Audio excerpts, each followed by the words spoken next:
You're listening to Independent TV 7. Kindly click on the like button and don't forget to subscribe to our YouTube channel at Independent TV 7. Also, don't forget to click the bell icon to get more notification. Thanks for watching.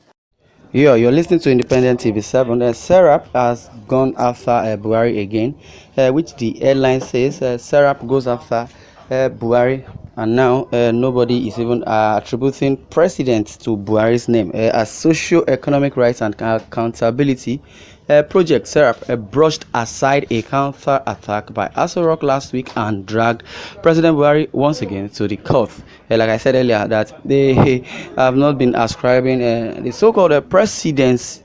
That's what I mean, saying president. You understand? If you say His Excellency President Muhammadu Buhari, just because of his antecedents and also his negative approach dealings towards the citizens, or the approach towards security and some other formation of the country. As it is, the Socio-Economic Rights and Accountability Project, Serap, brushed aside a counter-attack by Aso last week and dragged President Muhammadu Buhari once again to the court. This time, the rights group seeks an order of a perpetual injunction to restrain President Buhari and the Minister of Communication and Digital Economy, Issa Pantami, from unlawful shutting down telecommunication networks. Yes, and in any part of the country. That why would they do so? In the suit number FHC/ABJ/CS/1323/2021 filed at the Federal High Court Abuja, Serap is asking the court to determine whether the shutdown of telecommunication networks in any part of Nigeria by the Buhari administration is unlawful, and also a violation of the rights of access to correspondence, freedom of expression, information, and the press. Serap is also asking the court to determine whether the shutdown of telecommunication networks in any part of the country is inconsistent with the principles of legality, proportionality, and necessity, and the rights of access to correspondence, freedom of expression, information, and the press. Well, the suit, which has been assigned to Honorable Justice Ahmed Mohammed at the Court 4, is fixed for hearing on 11th January 2022. Joining the suit as defendant is the Nigerian Communications Commission, NCC.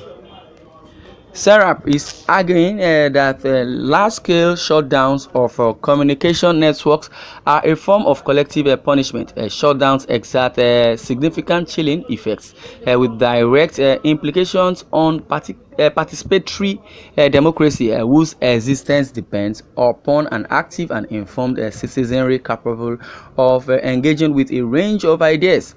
According to Serap, the Buhari administration has its constitutional and international legal obligations to enable access to the internet for all, as access to the internet is inextricably linked to the exercise of freedom of expression and information.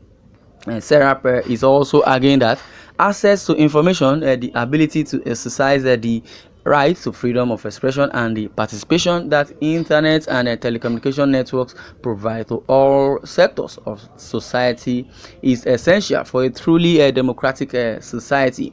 Serap said the right to freedom of expression and information may be restricted only in specific circumstances. The restriction on these rights must be provided by law, proportionate, and necessary for respect of the rights or reputations of others, or for the protection of national security, or of public order, or of public health and morals. Serap is also arguing that while the authorities have a legal responsibility to protect, ensure, and secure the rights to life and properties, in any such responsibility ought to be discharged in conformity with constitutional international human rights standards. The suspension of internet and telecommunication networks in Zamfara and Katsina states is particularly egregious, and suggests a disturbing trend, especially given the escalating repression and restriction of civic space in Nigeria. Shutdowns should never become an entrenched practice in the country. As it is, the suit was filed on behalf of Serap by its lawyers Kolawole Oluwadare and Kehinde Oyewumi. The NCC Nigerian Communication Center Commission recently ordered telecom operators to suspend all telecommunications network in some states, including Zamfara State and at least 13 local government areas of Katsina State, purportedly to check banditry and terrorism. As you can see that the clueless Buhari and his entourage, or rather clueless Buhari and his kinsmen, have really jeopardized the gain and also the life and properties of the citizens.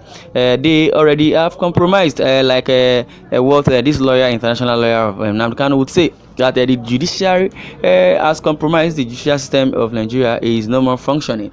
Why will it be someone will be at the top or someone will be behind the scene, controlling everybody? Well, going back to what Serap had just said, which is socio-economic rights and accountability project, brushed aside a counter attack by Aso Rock last week and dragged President Buhari once again to the court. Yes, the level of incompetency has really brought Nigeria to this damage and disdain, I would say, if not for the ultimatum has been given to President Buhari to go and charge the Lagos State Governor to bring a panel report on the Lekki EndSARS massacre, which happened 2020 in the year 2020, the month of October last year.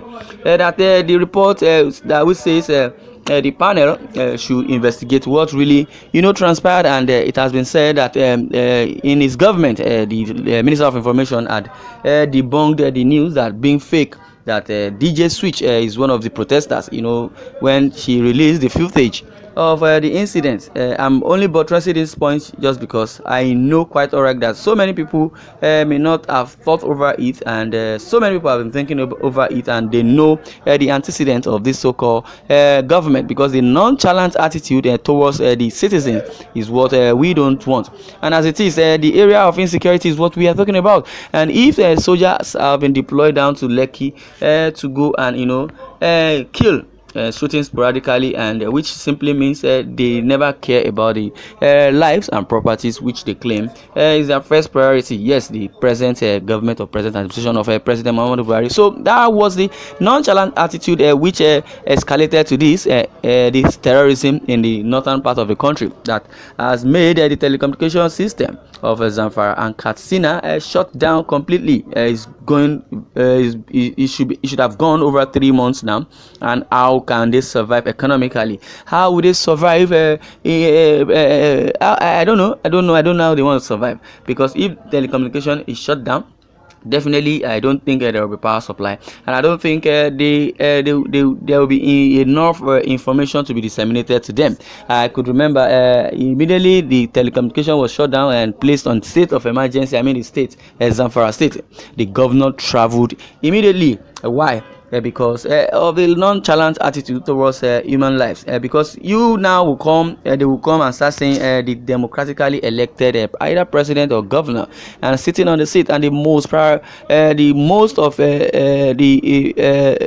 duty or responsibility is the lives, to protect the lives and properties of your citizens, because they are the ones who voted you in there, and you are meant to serve them and not them serving you. I mean the citizens. So you are living on their paying money, which is their VAT. So if they don't work, if nothing is going on, the economy will even jeopardize. But let's think of it, they only borrow money for infrastructure, borrow money to buy ammunition. But at the long run, they don't execute anything. But as it is, Serap is trying or is going after Buhari again, either to arrest or to charge him. But let's wait. 2023 ICC, as I've always said, International Criminal Court is waiting for them. Yes, you are listening to Independent TV 7.